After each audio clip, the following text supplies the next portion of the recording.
Muy bien, chicos, ¿cómo están? Les saluda la doctora Catherine Sánchez. Yo soy médico pediatra. De hecho, trabajo en el Instituto Nacional de Enfermedades Neoplásicas. Y bueno, vamos a desarrollar conmigo la parte de pediatría. Tratemos de que siempre lo que enfoquemos para esta parte de nuestro aprendizaje sea siempre conseguir el contenido importante para que ustedes lo puedan aplicar. Ese es el objetivo siempre.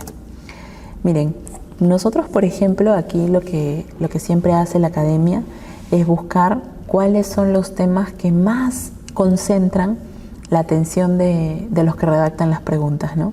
Y miren cuánto hace, por ejemplo, la enfermedad diarreica aguda y la deshidratación. Miren cuánto hace las exantemáticas. Miren cuánto hace también aquí abajo lo del control de salud, de crecimiento y desarrollo del niño, ¿no? Por ahí también vienen varias misceláneas, por ahí síndrome convulsivo también es importante, miren, y el desarrollo puberal, que de hecho viene muy de la mano con esta parte del control de la evaluación del niño sano. Entonces, precisamente enfocándonos en eso, es que vamos a tratar de revisar las cosas de tal manera de que nosotros lo podamos enfocar al punto de que tengamos claras muchos de las cosas que son importantes para nuestro aprendizaje como médicos, pero también para que ustedes puedan enfocar adecuadamente la mejor respuesta que van a obtener siempre para el examen, ¿sí? Control del niño sano. Vamos a empezar por ahí, que como vieron es una rama bastante importante de todo esto. Obviamente el objetivo va a ser evaluar el crecimiento y el desarrollo del niño, y también vamos a buscar lo que es crecimiento óptimo, le decimos ahora, ¿no? Que es un buen estado nutricional. Porque acuérdense que tan malnutrido es el desnutrido como el obeso, ¿sí? Entonces eso también es importante en la coyuntura en la que nos encontramos ahora. Si hablamos de crecimiento no estamos hablando de otra cosa, sino de un proceso de incremento de masa corporal. Si lo vemos a nivel molecular, diremos un aumento del número de células como hiperplasia y del tamaño de las mismas como hipertrofia, ¿sí? Eso lo tenemos claro. El desarrollo, sin embargo, es un proceso dinámico, no es estático. Este proceso dinámico se lleva a cabo en una línea de tiempo, ustedes saben, ¿no? Empieza con el nacimiento, 6 meses, 7 meses, 1 año, y así seguimos corriendo. ¿Por qué? Porque el niño va obteniendo logros, va cogiendo capacidades, va teniendo ya un desarrollo completo de todos sus sistemas. Y entonces es que nosotros venimos aquí a hacer un control de crecimiento y desarrollo, cuyo objetivo definitivamente es tener niños sanos. Por eso le decimos control del niño sano, ¿no? Esto funciona en todos los países, no somos el único país que lo hacen todos los países, y tenemos nosotros la ventaja, entre comillas, de que el Ministerio de Salud y en general todo el sistema de salud en nuestro país tiene esto esquematizado, y ustedes van a tener siempre una hoja de donde finalmente van a hacer checklist a todos estos logros que se van obteniendo del crecimiento y desarrollo.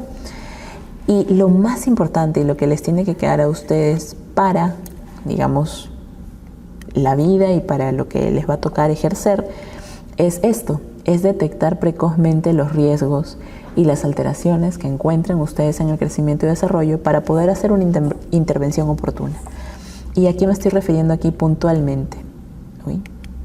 Aquí me estoy refiriendo puntualmente a lo que serían las parálisis cerebrales, ¿sí? Los PCI, los niños con PCI, definitivamente tienen, ¿qué les digo? Muchas oportunidades. El problema es que aquí no siempre tenemos ese diagnóstico precoz, porque normalmente no le prestamos mucha atención a esto, y este es un control que nosotros hemos perdido como médicos. Ustedes saben que la gran mayoría de los controles de crecimiento y desarrollo lo hacen las enfermeras, ¿no? Entonces aquí están los PCI, las parálisis cerebrales infantiles, ¿sí? Hay que tener mucho, mucha definición, muchos conceptos claros para poder nosotros decir que tenemos la convicción total de que este niño no ha llegado a completar ese logro y de que tenemos que referirlo pronto. Eso es súper importante, ¿sí? Muy bien. Acuérdense que el hecho de crecer y de desarrollarse viene vinculados a muchos factores, ¿no? Nutricionales, genéticos, culturales. Definitivamente nuestro país es un país muy rico, pero también muy rico culturalmente, y cada cultura tiene costumbres diferentes. Ahora lo vamos a ir viendo mientras desarrollamos el curso, pero se van a dar cuenta que lo que comemos, ustedes lo saben, lo que comemos aquí no lo comen en la sierra, no lo comen en la selva, y muchas veces el que come en la sierra, a pesar de tener toda la materia prima allí, no saben balancear los alimentos, y finalmente tenemos el resultado de lo que es nuestro país, que es un país altamente desnutrido, sobre todo en las zonas más alejadas, ¿no? Entonces, vamos a entender primero cómo evaluamos el crecimiento y cómo evaluamos el desarrollo. Vamos primero con crecimiento. El peso es una variable que ustedes la conocen, saben cómo se maneja. El peso va a depender mucho de, digamos, del estado nutricional del niño. El peso va a depender también de mamá, de papá, a veces, de las costumbres que se hagan en la casa. Acuérdense que el niño obeso no es responsable de ello, sino el entorno familiar que tiene. Entonces es súper importante también que cuando hagamos la historia clínica entendamos eso y veamos a mamá y a papá y digamos cuáles son las costumbres de mamá y papá que llevaron a que el niño de repente tenga demasiado peso. O al revés, ¿no? Un niño desnutrido que quizás ha sido un niño en el que mamá y papá no le exigieron de ninguna manera porque les pareció pues que el niño podía tomar la ruta que quisiera con respecto al alimento que deseara y no les enseñaron a balancear los alimentos. Acuérdense que hay niños, los niños aprenden, son una esponja. Si yo les sirvo un jugo verde todos los días en la mañana, van a tomar un jugo verde todos los días en la mañana porque se acostumbran a ello, ¿sí? Entonces, el peso es una ganancia que se va haciendo de manera progresiva. Vamos a ver ahora tallas de cómo se van obteniendo esas ganancias. La talla igual. Nosotros de manera didáctica decimos que durante el primer trimestre de vida,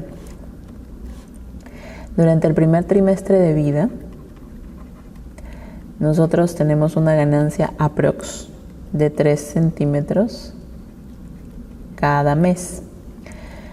En los siguientes meses, o sea, más o menos de los 4 a los 8 meses, ya vamos ganando 1 centímetro menos, 2 centímetros al mes. Y de los 9 meses hasta que cumplimos 1 año, tenemos aproximadamente 1 centímetro cada mes. Si ustedes suman todo esto, les va a resultar aprox un niño de 75 centímetros cuando cumplió 1 año. Esa es la idea de cuando ustedes hagan una estimación, que cuando sumen, restan, multiplican o dividen, tengan ustedes clara cuál es la talla a la que el niño debe de llegar al año de edad, porque de ahí va a partir su parámetro de estimación cuando tengan un niño en el consultorio, por ejemplo, ¿no? Para el índice de masa corporal hay tablas que por supuesto ustedes van a empezar a cruzar y van a poder escoger. Acuérdense que el índice de masa corporal es el peso sobre la talla, pero la talla es en metros, no es en centímetros, ¿ya? Y bueno, el perímetro cefálico. El perímetro cefálico es un marcador súper importante porque es un marcador de crecimiento, pero nos brinda información indirecta del desarrollo del cerebro. Por lo tanto, nos brinda información directa de lo que sucede en la masa encefálica, ¿sí? Se dice que más o menos un niño en promedio nace con 34 a 35 centímetros de perímetro cefálico y que al año alcanza a doblarlo por 10. Más o menos al año en promedio un niñito va a tener 47 centímetros de perímetro cefálico. La velocidad de crecimiento es quizás el patrón más importante de todo lo que respecta a crecimiento, ¿sí? Definitivamente la velocidad de crecimiento de lo que habla es de el aumento de la talla por un periodo de tiempo.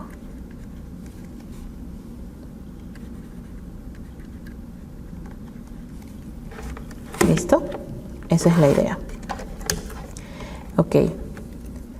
Luego, la idea también de ustedes debe ser que ya tengo todos mis parámetros, entonces para evaluar, tengo todas mis herramientas para ver el crecimiento, entonces ¿cómo voy a evaluar el desarrollo? El desarrollo se evalúa a través de escalas. Hay escalas del desarrollo psicomotor, el test de evaluación psicomotriz, Y hay un test peruano que hace la evaluación del desarrollo del niño. Como dice aquí, la velocidad de crecimiento será el mejor parámetro porque es un parámetro que vincula a ambos. Entonces eso también es súper importante para poder estimarlo, ¿no? Con respecto al desarrollo, se dice que más o menos alrededor de los 2 años se obtiene el lenguaje social y la coordinación motora. En el test de TEPSI, miren, para que vean que no es que es objetivo, sino es mucho más subjetivo muchas veces, se obtiene o al menos ellos le dan el énfasis a la coordinación del lenguaje y la motricidad entre los 2 y 5 años. Y el TDP, que es el peruano, más bien habla de un promedio de hasta los 30 meses. Cuando nosotros monitorizamos el crecimiento, es importante que entendamos cómo graficarlo. Si lo graficamos de esta manera, entonces estamos yendo con una tendencia paralela a nuestro patrón, lo cual es lo ideal.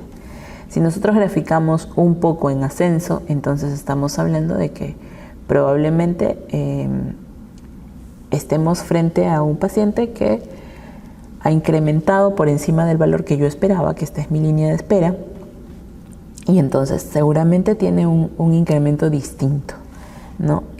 Por ejemplo, es un crecimiento inadecuado porque aquí no hay incremento de peso, prácticamente se ha mantenido estático, miren como aquí, ¿no? Y aquí peor, porque aquí lo que hemos hecho es ir hacia abajo, ¿no? Entonces, definitivamente aquí nos damos claramente cuenta que no estamos en la ganancia óptima de peso como si estamos aquí. Esto es lo que nosotros esperaríamos.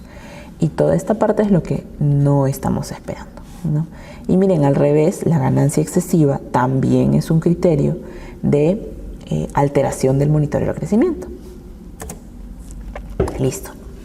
Si calificamos o clasificamos el estado nutricional, entonces lo que sí es importante es que ustedes entiendan que actualmente todo se maneja por desviaciones estándar. Entonces, la desviación estándar, por ejemplo, ¿no? Para más de 3 desviaciones estándar, entonces clasifica ya al paciente sobre peso para la talla y peso para la edad y talla para la edad. Entonces, si nosotros estamos en desviaciones estándar, diremos, más 3 desviaciones estándar, estamos hablando de obesidad o de una talla para la edad muy alta. Vámonos súper hacia abajo ahora. Si estamos hablando de menos 3 desviaciones estándar, entonces estaremos hablando, si es de peso para la talla, de una desnutrición severa, y si es de talla de la edad, una talla baja severa. ¿Ok? Si estamos hablando de 2 desviaciones estándar, entonces estaremos hablando de sobrepeso, y de menos 2 a más 2 lo vamos a ver en las tablas también. Estamos hablando de un eje de normalidad. ¿Ok? Otra medida importante es la circunferencia media del brazo, ¿no? Que si bien es cierto, no todos tienen la pericia de hacerlo, no todos saben dónde tomar la medida. Muchas veces cuando el niño está muy emaciado, de todos modos, digamos, los brazos, como son un área que acumula grasa, definitivamente van a ser la traducción de cuánto tejido celular subcutáneo tenemos allí o no. Es un parámetro importante, no es imprescindible, pero es importante. Así se mide, como lo pueden ver, ¿sí?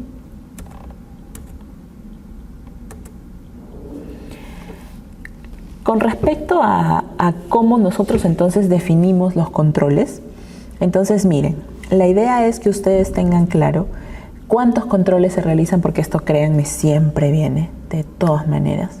Esto también es algo que se pregunta muchísimo. Entonces, ¿cuántos controles debería concentrar el recién nacido? 4. El primero a las 48 horas de alta, luego viene a la semana, a los 14 días y a los 21 días. Listo, son 4 controles, ¿ok? Entonces el recién nacido hace 4 controles. A partir de los 11 meses, a partir del mes, lo que tenemos son 11 controles. Entonces aquí son mensuales, miren. Acá vamos a poner 1. Ahora les explico por qué. 1 mes, 2 meses, 3 meses, 4 meses. Un control cada mes, hasta los 11 meses. Cuando ya pasamos el año y vamos a llegar a los 2 años, entonces miren, mágicamente nuestros controles pasaron a 2 meses, 4 meses, 6 meses, 8 meses y 10 meses. Entonces aquí, por ejemplo, miren, son cada 2. Luego llegamos de los 2 años a los 2 años, 11 meses. Entonces aquí, por ejemplo, ya son cada 3 meses, ¿no? Entonces aquí ustedes van a tener, por ejemplo, miren, 2 años, 3 meses, 2 años, 6 meses, 2 años, 9 meses. Y de ahí en adelante es exactamente igual. 2 años, 3 meses, 6 meses, 9 meses. Igualito miren para los 4. 3 años, 6 meses, 9 meses. Entonces nosotros podríamos decir que en la primera parte antes de cumplir el año, el control es cada mes, por eso aquí es 1, que del año a los 2 el control es cada 2 meses y que de los 2 a los 3 ya es cada 3 meses, de ahí en adelante, hasta que completemos al niño menor de 5 años. ¿Sí? Muy bien. Vamos a hablar entonces de estas tablas que están, figuran en, digamos, en todas las prácticas que ustedes van a revisar siempre en los libros de nutrición, en toda la parte que ve la Organización Mundial de la Salud, y allí van a encontrar definitivamente esto, ¿no? Entonces, por ejemplo, el peso para la edad, de todas maneras, es parte de las desviaciones estándar. Como les digo, si están en menos 2 o más 2, entonces estamos en normalidad. Hacia arriba o hacia abajo, desnutrición y sobrepeso respectivamente. En el peso para la longitud, nosotros vamos a obtener lo mismo, acuérdense siempre, entre 0 y más 2 o menos 2 van a obtener siempre la normalidad. Por encima o por debajo van a tener, por supuesto, sobrepeso. Más de 3 siempre va a ser obesidad, eso acuérdense. Más de 3 desviaciones estándar siempre estarán refiriéndose a obesidad. Y hacia abajo, en menos de 3 desviaciones estándar, siempre se estarán refiriendo a desnutrición severa. Acá es desviación estándar, ¿ok? No se olviden de esa parte. Con respecto a la estatura, igual. Acuérdense que aquí, y miren, siempre hay cuadritos para niños y para niñas. Ahí se van a dar cuenta conforme vayamos pasando los cuadros. Nuevamente aquí, más 2 y menos 2, estamos hablando de normalidad. Hacia arriba o hacia abajo, talla baja, enanismo, muy alto. Es importante que enfoquen qué cosa marca cada una de las tablas. Miren, en estatura estamos hablando de tallas bajas, por ejemplo.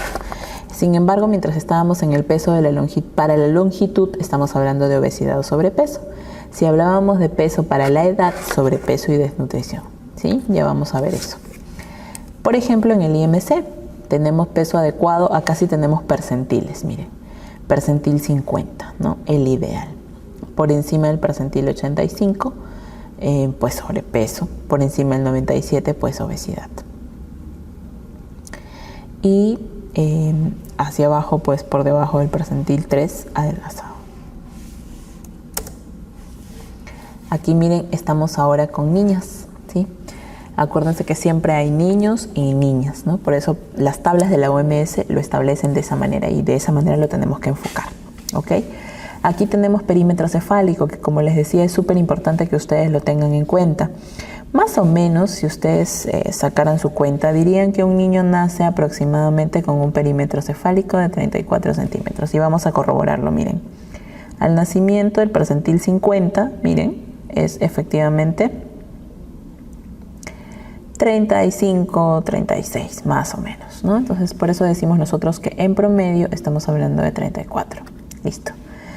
Más o menos también a los 6 meses tenemos 10 centímetros más. Entonces, vamos a los 6 meses y deberíamos tener 44 centímetros, ¿sí? Vamos a ver si es cierto. Vamos a los 6 meses, vamos a buscar el percentil 50 y sí, miren, más o menos estamos en 44 centímetros. 43, creo que marca ahí 43.5. Y entonces, idealmente, para cuando ese bebé ya cumple el año, tenemos 3 centímetros más. Ya no es tanto el crecimiento. ¿Qué quiere decir? Que más o menos cuando el niño cumple el año de edad, vamos a ver si es cierto lo que hemos hecho, deberíamos estar más o menos, miren, 45, ¿sí? De hecho, es el promedio, ¿no? O sea, la idea, como les digo, es que ustedes lo vayan jalando y ustedes mismos los vayan interpretando y ustedes mismos sean los que van a generar sus propias gráficas, ¿sí? Estas gráficas, que de hecho ya no se usan mucho, pero figuran todavía en muchos lugares de las atenciones primarias, es lo mismo, ¿no? Estos son niños, es un cuadro de niños, solo que esto no está establecido por desviaciones estándar, sino está establecido por percentiles. Es la única diferencia. Por supuesto, habrá también de niñas. Y miren, siempre hay que enfocarse en qué ficha están llenando, ¿no? Porque a veces tienen colores, a veces no, pero hay que leer, ¿es niña o es niño? Porque el parámetro que se ha establecido para estas tablas es diferente, ¿ok? Muy bien, vamos a hacer un ejercicio. Miren, aquí tienen un niño que tiene 13 kilos y que mide 102 centímetros. Es un niño sano, ¿sí? Entonces es un niño de 3 años que definitivamente, pues, probablemente estemos un poco bajos, ¿no? Así a ojo nada más. Pero a ver, vamos a ver. Me están pidiendo que busquemos la desviación de estándar de peso para la talla, de talla para la edad y el índice de masa corporal. ¿Cuál sería el diagnóstico? Peso para la talla. Vamos a ver, nos están pidiendo que pongamos en peso para la talla a los 13 kilos y a los 102 centímetros. Entonces,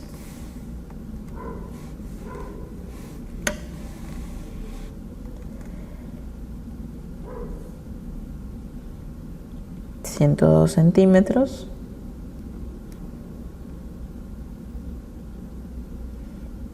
Ya, aquí es. Listo. 102 centímetros más o menos sería aquí, y estamos hablando de un niño de 12 kilos, entonces más o menos estaríamos, miren, por aquí, ¿sí? Estamos con las justas, miren, en el percentil 3, ¿no? Estamos a menos 3, ¿sí? Ahora, vamos al siguiente. En estatura para la edad, igual, ¿no? Tenemos que buscar de cuántos años era nuestro niño, de 3 años, ¿no es cierto? Entonces buscamos los 3 años, aquí está, y vamos a llegar a los 102 centímetros, que más o menos estaría por aquí.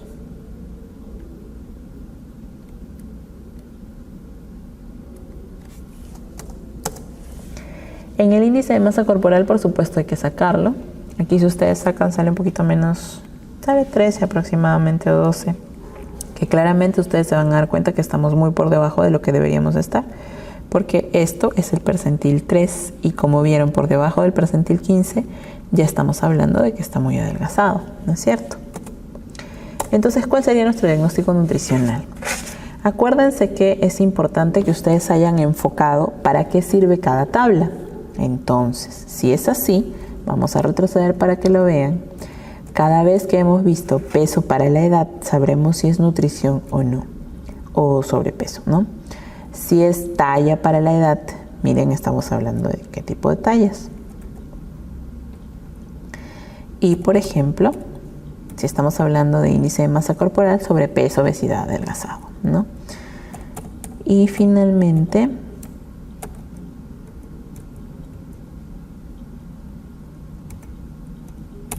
aquí, el peso para la talla nos hablará de obesidad, de sobrepeso y desnutrición. Entonces, si ustedes regresan a donde estábamos y donde nos están preguntando, entonces ahora nos situamos aquí y decimos el peso para la talla, se borró el puntito, el peso para la talla que estaba aquí más o menos en el 102 y el peso que estaba como en 13 kilos, entonces vamos a estar como por aquí.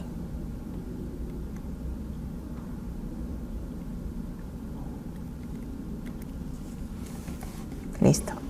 Entonces, si es peso para la talla, pues estaremos hablando de que, mira, el niño está y -3 desviaciones estándar. Entonces está desnutrido. Si lo vemos aquí, pues con la talla no hay problema. Miren, es una talla muy probablemente eutrófica.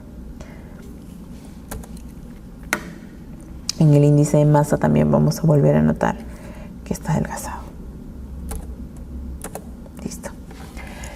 Ahora hablemos de la evaluación antropométrica del estado nutricional. Entonces acuérdense ustedes que cuando nosotros hablamos de eso, lo importante es que ustedes puedan ver siempre las tablas, ¿no? Siempre en esta parte a ustedes les ayuda muchísimo las tablas, pero cuando les plantean algo durante el examen, siempre les van a dar este dato, entonces es importante que lo puedan tener en cuenta.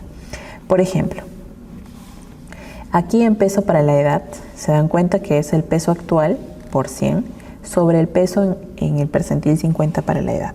Entonces, si definitivamente, no sé, pues ustedes se sitúan un poco en la edad de un niño y empiezan a buscarlo aquí en el cuadro, entonces diremos, lo podemos interpretar de esta manera.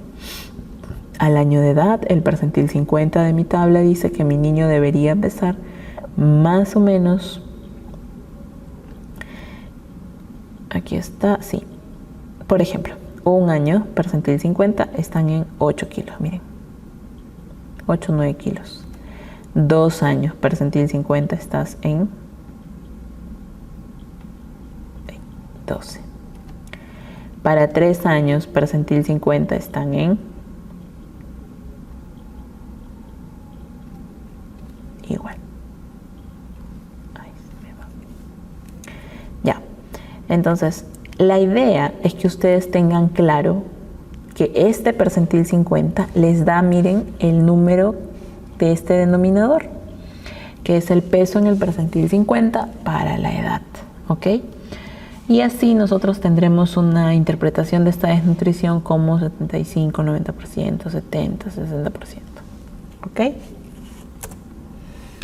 Ahora vamos a hablar de la talla para la edad. E igual, miren, en este lado lo que ustedes consiguen es la talla por 100, pero siempre se debe dividir entre la talla para la edad en el percentil 50. Y nuevamente, ¿no? Es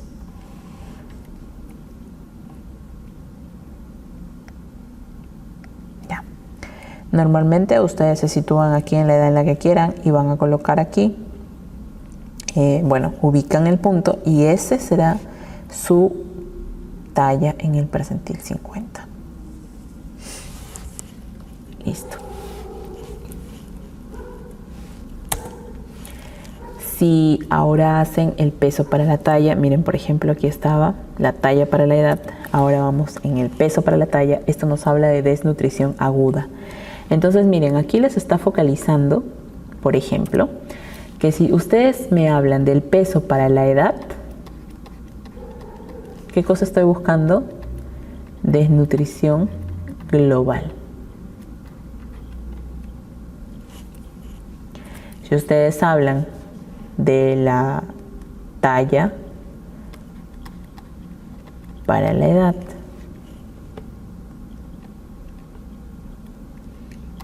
estamos hablando de desnutrición crónica. Y si están hablando del peso para la talla, están hablando de desnutrición aguda. Entonces se me ocurre, cuando ustedes les pregunten cuál es el marcador o la evaluación antropométrica o lo que fuere que marca desnutrición aguda, pues ustedes responderán peso para la talla, ¿sí?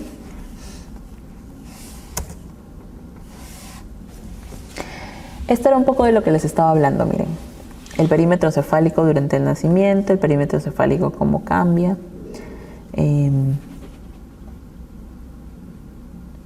Más o menos la idea es que ustedes obtengan un ritmo de crecimiento. Eso es lo importante que les tiene que quedar. Miren, por ejemplo, el niño nace aproximadamente con 50 centímetros y al año obtienen el 50% más de su talla, más o menos 25 centímetros. Y se dice que a los 4 años los niñitos duplican su talla. Si habláramos del peso, un niño nace alrededor de 3 kilos y medio. recupera su peso normalmente hasta las 2 semanas, porque luego, porque ustedes saben que los primeros días van a tener una pérdida de peso importante. Entonces es importante que podamos tener eso bien enfocado y poder decir que, por ejemplo, si mi niñito nació con 3 kilos, entonces yo espero que a los 6 meses ya tenga el doble, ¿no? De repente ya tiene 10, por ejemplo, ¿no? 3 sería 6, ¿no? Más o menos. Y que al año eso sí se ha triplicado. Entonces ahora sí, si estábamos con 3, 12, es más o menos se ha triplicado. Lo otro es la dentición. También es algo que siempre viene, que siempre se pregunta y que es importante que ustedes lo tengan claro. Normalmente nosotros hacemos, que les digo que lo primero que formamos son los dientes incisivos laterales. Y ¿a qué llamaremos retraso de la erupción? Más o menos, o sea, lo importante con el retraso de la erupción es que ustedes tengan claro que el corte, ¿no? Y el corte es el año. Entonces pasa un mes de ese año y ya no, olvídense. Eso se llama retraso de la erupción. Por eso es la ausencia de dientes hasta los 13 meses. ¿Ok? Listo. La agudeza visual. No crean que los niños ven completamente cuando nacen, ¿no? No es así. De hecho, miren, es horrible la visión cuando nacen, es borrosa, como dicen muchas personas, ¿no? Más o menos a los 3 o 4 años ya van alcanzando una visión de 20-50, luego una visión de 20-40 y finalmente una visión ya por encima de los 5 años de 20-30 y va a ir mejorando, obviamente, hasta que llegue a nuestra visión, que es el 20-20. En la agudeza visual, que si bien es cierto es esto lo importante, en todo caso, en la parte de ojos, no se olviden nunca de ver 2 cosas más. Uno es el reflejo rojo, que puede descartar tumores cerebrales tan importantes como el retinoblastoma. ¿Ok? Y lo otro que tienen que buscar siempre es prevenir la ambliopía.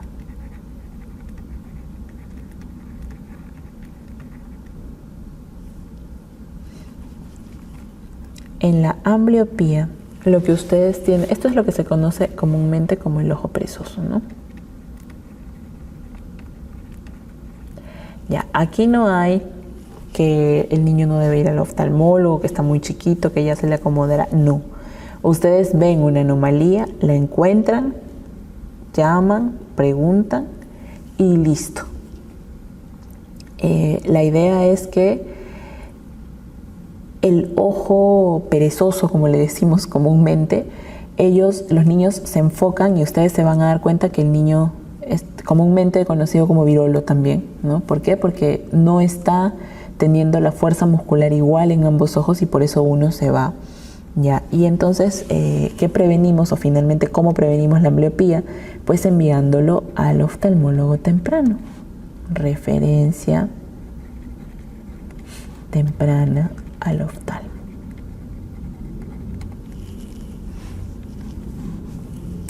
Ok. Con respecto a la edad ósea, es importante que ustedes tengan claro que la edad ósea se mide en un atlas, ¿no es cierto? Este es el más frecuente cuando es tomada en la mano y también tenemos el atlas de Tanner y Whitehouse, que es cuando es tomada en la zona del pie tibia izquierda, más o menos, ¿no? ¿Qué hace? Esto es un método diagnóstico que indica la madurez ósea, como ven aquí.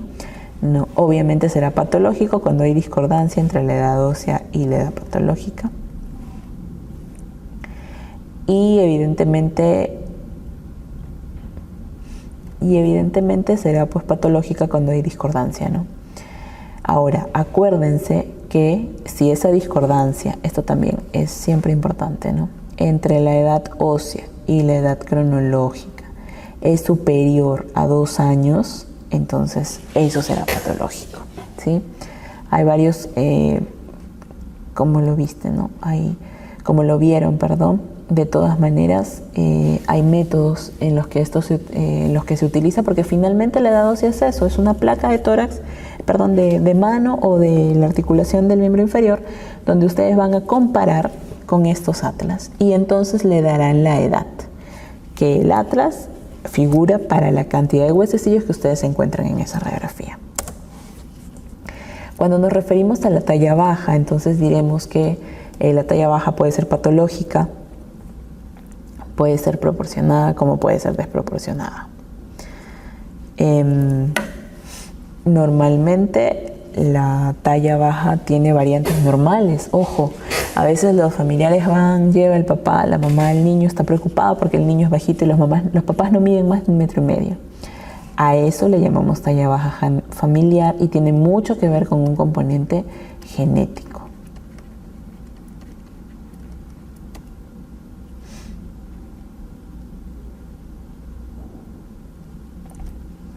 Ya. Ahora con respecto a cuando es proporcionada. Acuérdense que es proporcionada o desproporcionada. Cuando estamos hablando de desproporcionada estamos hablando de las displasias, ¿no? Eso está claro. Y cuando estamos hablando de las proporcionadas tenemos que darnos cuenta de que estamos hablando de un PEG, ¿no? Y estamos hablando de un niño malnutrido. Entonces, idealmente, lo que debemos hacer es relacionar a qué se debió esa talla baja. Entonces, aquí entra en la historia clínica, porque una buena historia clínica debería relatar esos antecedentes.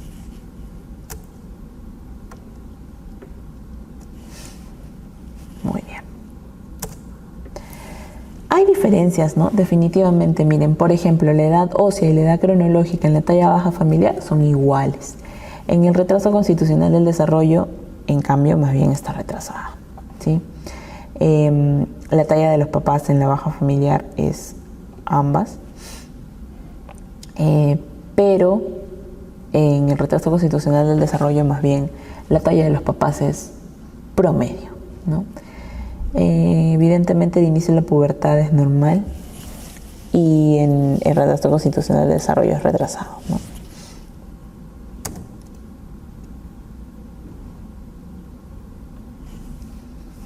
Ya. Ahora pasemos a la parte del desarrollo. Acuérdense que en la parte del desarrollo, y aquí les voy a hacer hincapié siempre, ustedes tienen que encontrar una gráfica que les ayude a encajar y a concatenar todo. Olvídense de las que figuran y las que todo el mundo lee y las que tiene poco más y con cada cuadrito en letrita número 3, todos los logros que se van a obtener. Lo que ustedes tienen que tener son puntos claves, ¿no? Consigan una gráfica que ustedes más o menos puedan diferenciar, más o menos puedan llevar el control y poder definir en esa gráfica cómo es que ustedes van a decir que finalmente el niño está consiguiendo un buen desarrollo o no, ¿ok? Entonces, si el desarrollo que nosotros vamos a evaluar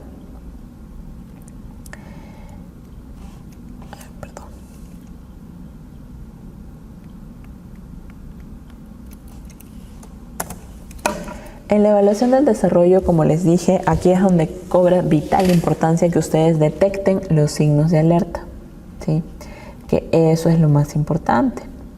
Acuérdense que en el control de crecimiento y desarrollo prematuro se tiene que usar la edad corregida hasta 70 años. Perdón.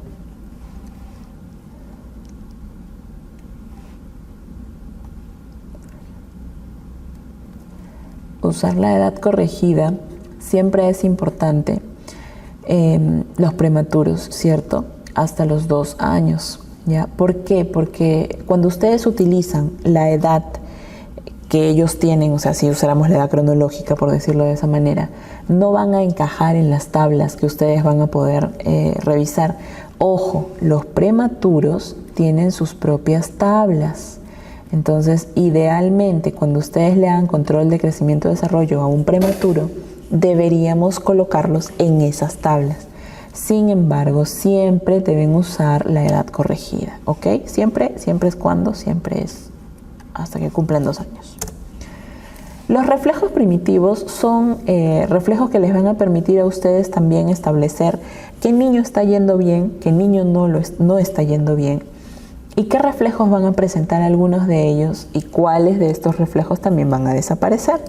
Por ejemplo, El reflejo de Moro es un reflejo que aparece en el nacimiento y que, miren, estamos hablando de que desaparece aproximadamente a los 6 meses de edad. El reflejo del giro es este que ven aquí, ¿no? Es ustedes giran y el niñito pues mueve los brazos y las piernas en una misma dirección, cada uno de ellos. Habitualmente ese reflejo lo pueden tener durante mucho tiempo, no nos habla mucho de hitos, por eso no es marcado su desaparición. Y el reflejo de hociqueo, que por ejemplo lo tienen aquí, ¿no? Que ustedes frotan cerca de la boca del bebé, y evidentemente lo van a tener mientras más cercanos estén al nacimiento, porque eso es para succionar. Después del primer mes, miren, ya empieza a desaparecer, ¿ok? El reflejo de prensión palmar, ustedes le ponen la manito, miren, y ellos lo sujetan. Aquí, por ejemplo, lo pueden ver. Eso normalmente también desaparece como a los 2 o 3 meses. El reflejo del paso, que es este de acá, que es como que si estuviera caminando, ¿no? Una marcha que se empieza a generar, también es algo que aparece prácticamente alrededor del primer mes y debería desaparecer a los 6 meses. Miren, si se dan cuenta, hasta aquí donde hemos llegado, hay una edad súper importante. 6 meses. 6 meses. ¿Ven? Y miren, el tónico asimétrico del cuello, que es muy parecido a este de acá. 6 meses otra vez. ¿Por qué? Porque estos son importantes por el momento en el que desaparezcan. Entonces, si yo tengo a un niño, por ejemplo, de 1 año, con reflejo tónico asimétrico presente, entonces ese niño está presentando un problema del desarrollo. Eso es lo que tienen que quedarles. El reflejo del paracaidista, por ejemplo, es un reflejo que no perdemos, porque idealmente cuando nos caemos ponemos las manos hacia abajo. A eso se le refiere, a eso se llama el reflejo del paracaidista. Y miren, es importante porque mientras todos los que aparecen aquí hacia arriba, a los 6 meses de edad, ustedes ya debieron haber desaparecido todos estos. De aquí hacia abajo, este de aquí, el del paracaidista, más o menos aparece como a los 6 meses y debería no desaparecer, ¿sí? Porque eso es un reflejo de defensa, para que no nos caigamos. El reflejo del Landau es más o menos un parecido a cuando ustedes le hacen cariño al gatito en la espalda y se arquea todito. Ya pasa muy similar con los niños. Aquí está, por ejemplo, el reflejo del Landau. Aparece aproximadamente a los 3 meses y ya no debería estar al año de edad, ¿sí? ¿Qué quiere decir esto? Los 6 meses es un hito súper importante. Miren cuántos reflejos desaparecen y al año de edad ya prácticamente ustedes no deberían tener reflejos primitivos. Esa es la presión plantar, por ejemplo. Entonces esto ya lo vimos, las evaluaciones del desarrollo, vamos a ir viendo cada una de ellas. Como ya vieron, hacia algunas el lenguaje social se obtiene hasta los 2, para otras hasta los 5. Y acuérdense del test simplificado que seguramente vamos a ver. Este test es el que ustedes van a ver en todos los centros de salud, el que ustedes ya seguramente han visto en todos los centros de salud también, porque es el instrumento de la norma técnica del MINSA, del Ministerio de Salud, para la evaluación de el control de crecimiento y desarrollo del niño, ¿no? Básicamente desarrollo, pues, ¿no? Definitivamente aquí yo no pretendo que ustedes se memoricen todo esto. Lo que sí es importante es que ustedes vean y obtengan parámetros de, por ejemplo, 6 meses, el año, los 18 meses. Son súper importantes. Hacia atrás, a veces los 2 meses también cobran bastante importancia, ¿ok? Entonces, lo importante es que ustedes se enfoquen qué logros debería tener el niño a los 2 meses. Miren, por ejemplo, aquí ustedes no lo ven mucho, pero en los 2 meses el niño empieza a tener control de la cabeza, por ejemplo. Miren, a los 3 ya la levanta. A los 6 meses, lo más importante definitivamente es que ya hay control de la cabeza y que se sienta.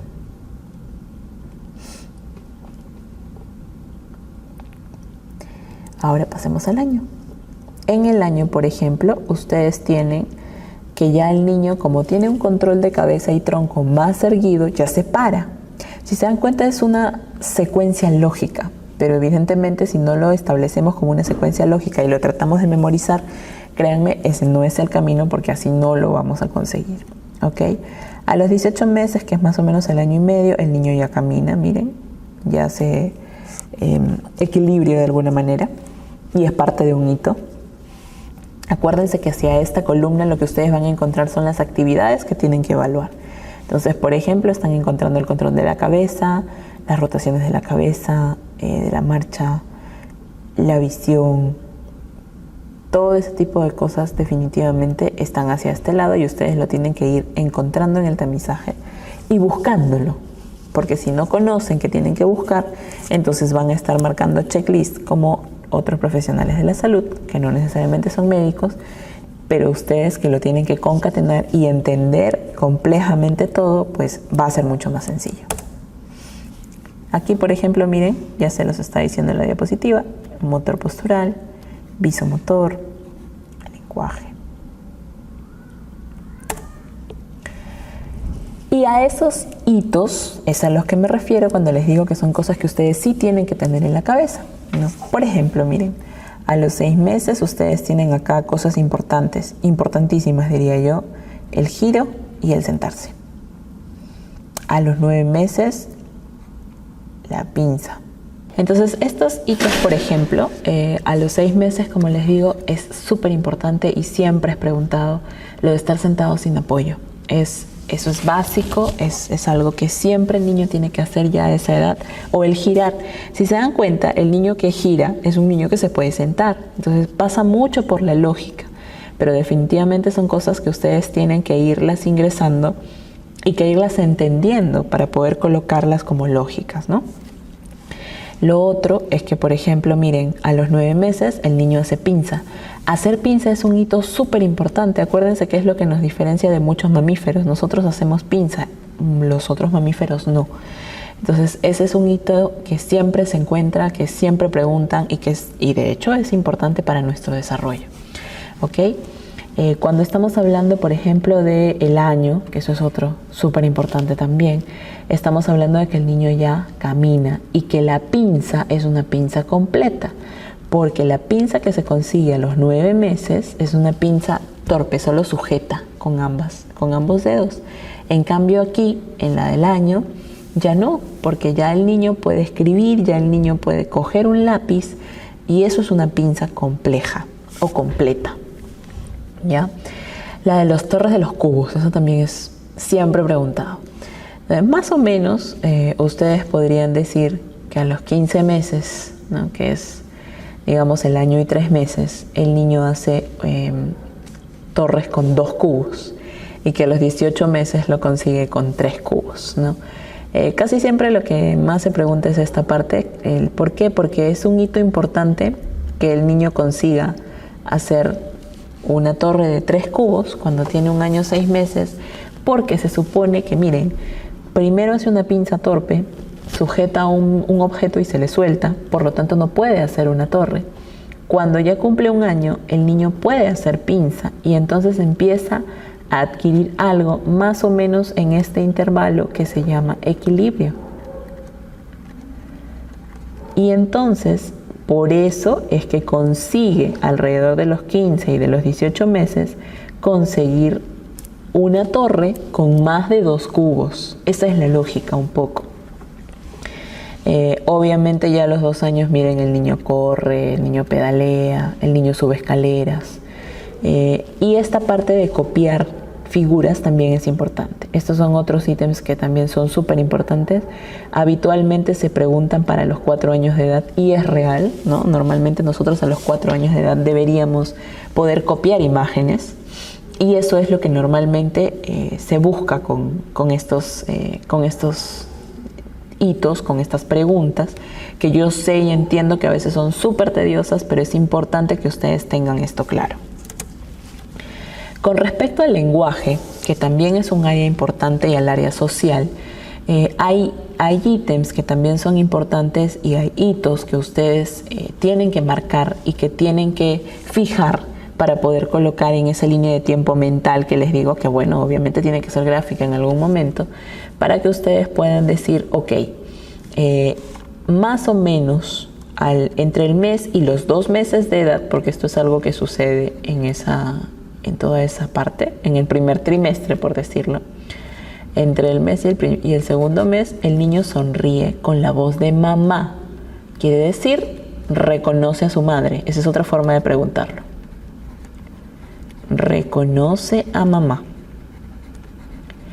Y esto que dice ríe a carcajadas a los 4 meses, a eso se le llama la sonrisa social. ¿Ok? Al año, el niño dice 2 palabras, además de mamá y papá. A veces es tuyo, mío, mi, tú. Normalmente son monosílabos. Y luego, otro punto súper importante a los 18 meses es la imitación. Y así figura. Imita las tareas de rutina. Este niño quiere barrer con la mamá, quiere limpiar con la mamá, quiere pasarle el trapo al carro con el papá. Buscan las formas de imitar algo que está haciendo otra persona. ¿Por qué? Porque más o menos entre los 15, 18 meses y 2 años se empieza a formar la personalidad. ¿Sí? Normalmente entre los 3 y 4 años el niño conoce, así como armaba sus cubos, ¿se acuerdan? El niño conoce, se reconoce y se sabe expresar con su nombre completo, con su edad, sabe de qué sexo es. Entonces, todas estas cosas ya van formando a a un chico que ya puede relacionarse en sociedad, por eso son ítems sociales, que ya puede comunicarse socialmente y que motormente está preparado para enfrentarse, ¿sí? Esa es un poco, la lógica de esto de los hitos del desarrollo. Pasamos ahora a una parte que, como vieron, también es importante dentro de crecimiento y desarrollo, que es la parte del desarrollo puberal, ¿sí? Evidentemente aquí el rey es Tanner y evidentemente también estamos buscando algunos factores de riesgo, sobre todo con respecto a algunos marcadores que no nos resulten normales, ¿no? Para poder detectar patologías a tiempo. La pubertad tiene 2 cosas súper importantes: la edad y el sexo. Para las niñas, diremos que la pubertad es aquel proceso que sucede a partir de los 8 años de edad. Y para el varón es aquel proceso que sucede a partir de los 9 años de edad. Como los caracteres sexuales secundarios. Es importante la velocidad de crecimiento y es importante la madurez psicosocial y la fertilidad de los mismos. Ahora lo vamos a ver. Entonces, ¿a qué llamaremos pubertad precoz? A todo lo que ocurra antes de lo que ya venimos mencionando. O sea, aparición de caracteres sexuales secundarios antes de los 8 años en niñas y antes de los 9 años en niños. La causa más frecuente es idiopática, quiere decir que no la conocemos. Siempre es importante descartar una patología de fondo. Y acuérdense que aquí hay términos importantes que les tienen que quedar claros. ¿Qué es telarquía o telarquía prematura? ¿No? Todo lo que sea prematuro va a tener que ver con estas edades. Por eso es importantísimo que esto de aquí, esto sí es algo que se tienen que grabar. 8 años para mujeres, 9 años para varones. Entonces, la telarquía será la aparición de vello púbico antes de los 8 años para mujeres y antes de los 9 años para varones. La pubarquia será el desarrollo mamario antes de los 8 años para mujeres y antes de los 9 años para varones. La criptorquidia la conocemos, es la ausencia de los testículos en la bolsa escrotal. Eso se soluciona con una cirugía que se llama orquidopexia, ¿no? Que hace el descenso testicular. Aquí tenemos la adolescencia temprana y la adolescencia tardía. En la adolescencia temprana ustedes van a observar que ocurre antes de los 15 años. Aquí el límite es los 15 años. Más o menos la edad de corte. antes de los 15 años, hay obviamente el desarrollo de caracteres sexuales secundarios que ya vimos, acuérdense, varones 9 años, mujeres 8 años, ¿sí? Y aquí los niños empiezan a tener, o bueno, los adolescentes ya, empiezan a tener como un temor, como un rechazo, como que tratan de diferenciarse de los adultos y también de los niños, porque ya no son niños. ¿Y por qué sucede esto? Porque el desarrollo del lóbulo frontal es el que predomina en esta etapa de la adolescencia. Mientras que cuando ya los chicos pasan los 15 años, el pensamiento es diferente, es analítico, es reflexivo, pero también en esta etapa se activa nuestro paleocórtex, que a veces está muy dormido, pero en esta etapa predominantemente se activa, se presenta mucho más, mucho más marcado. Y entonces aquí no es el lóbulo frontal, sino es el lóbulo parietal y el lóbulo temporal, que digamos son muchos más impulsivos que este lóbulo frontal, que es el lóbulo que razona, que toma decisiones. Y entonces, como tenemos una mezcla de emociones más toda la descarga hormonal que debe haber, pues es en esta etapa, por encima de los 15 años, donde aparece en la adolescencia tardía los trastornos alimentarios como anorexia, como bulimia, la búsqueda de independencia también. Entonces, más o menos, como les digo, decimos adolescencia temprana hasta los 13 años. Alguna literatura habla de una intermedia que, como ven, prácticamente engloba los 15 años y una tardía por encima de los 16 o 17 años. En los estadios de Tanner, básicamente lo que ustedes tienen que establecer es en qué momento aparece el vello como tal y en qué momento se ve como un adulto, ¿no? Lo importante del vello es cuándo es lacio, cuándo es grueso y qué forma tiene. Por eso lo ven ustedes aquí resaltado. En las mujeres es un triángulo. En los hombres es un rombo. Hasta ahí estamos claros. En el estadio 1 pues es un vello infantil, ¿no? No hay prácticamente, miren, nada. En el estadio 2 de Tanner el vello ya es lacio, ¿no? Es probablemente muy delgado, por eso ni se aprecia. En el estadio 3 el vello ya es grueso.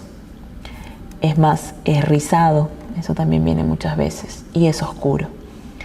En el 4 ya está presente, ha aumentado, pero no cubre tan preponderantemente toda el área. Mientras que en el estadio adulto ya ustedes ven incluso que se extiende hacia la cara interna de los muslos. En los estadios de Tanner de las mamas, nuevamente miren el primero, siempre habla de mamas infantiles, ¿no? ¿Por qué? Porque ahí prácticamente ni siquiera hay superficie que está sobrelevada, ¿no? En el estadio 2 ya ustedes ven botón mamario, eso es súper importante también, ¿sí? Las areolas y los pezones todavía se ven como un cono y esa parte cono es la que define el estadio Tanner 3. Cuando ustedes lean ahí en las preguntas cono, definitivamente están refiriéndose al estadio de Tanner 3. Las mamas que tienen doble contorno, o sea que como ven aquí, miren, ya sobresale, ya hay una sobreelevación, entonces ya es un estadio 4. Miren cómo hacia este lado estamos haciendo más o menos una equivalencia de en qué momento ocurre el estirón puberal. Pues el estirón puberal ocurre más o menos en el Tanner 3 o 4 y la menarquia aparece inmediatamente en el Tanner 4, ¿sí? En el estadio 5, obviamente, lo único que sobresale es el pezón. Ya ustedes tienen aquí una prominencia diferente.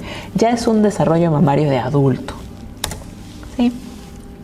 Y con respecto a los estadios de Tanner del volumen testicular, porque eso también es importante con el Tanner de varón, miren ustedes cómo el volumen testicular llega a 20 en el estadio 5 y empieza en 1 o 3 centímetros en el estadio 1, ¿no? Entonces eso también es súper importante. El estadio 2, como bien está remarcado aquí, está claramente marcado por el desarrollo testicular. En el estadio 3 lo que marca es el desarrollo del pene. Y en el estadio 4 y 5, que si bien es cierto, todo empieza a crecer y a hacerse más grande, casi siempre el marcador de que nosotros digamos, uy, me están preguntando por el estadio 4, es la pigmentación del escroto. Eso también es algo importante, ¿sí? Entonces, en el desarrollo sexual nosotros vamos a ver cómo empiezan el crecimiento y cuál es el primer y el último signo puberal, por decirlo, ¿no? El primer signo visible en las mujeres va a ser el botón mamario, de todas maneras, ¿sí? El primer signo visible en los varones va a ser el aumento del volumen testicular. Miren, por eso qué importante cuando nosotros hablábamos del estadio 2, en el que claramente los protagonistas son los testículos. El segundo punto que desarrolla es el vello púbico en las mujeres. Más o menos aparece a los 10 años y en el varón aparece 6 meses después de que ha aumentado el volumen testicular. La menarquia es un dato también súper importante para las mujeres. Más o menos ocurre unos 6 meses después de que ocurrió la aparición del botón mamario. ¿Qué quiere decir? Que si ustedes tienen a una niña, razonémoslo de esta manera en todo caso, si ustedes tienen a una niña, que yo les he mencionado acá, que voy a decirles todo el rato, que desde que nosotros hablamos de pubertad precoz, 8 y 9 años respectivamente, si nosotros tenemos a una niña, ¿qué les digo?, de 7 años o de 6 años y ustedes le ven botón mamario, piensen que en 6 meses esa niña va a tener menarquia. Entonces ya estamos pensando antes incluso de lo que ya se venga, a poder llevarla al pediatra o al endocrinólogo, porque claramente esa niña va a ser pubertad precoz, ¿sí? Esa es la idea que a ustedes les tiene que quedar, y lo mismo para el varón. Si ustedes ven que ha aumentado el volumen testicular a un aproximado de 4 cc, entonces espérense que ya en 6 meses va a aparecer el vello púbico y van a tener caracteres sexuales secundarios. Por lo tanto, sí debemos pensar en pubertad precoz. La espermaquia, no se olviden que se refiere a las eyaculaciones nocturnas.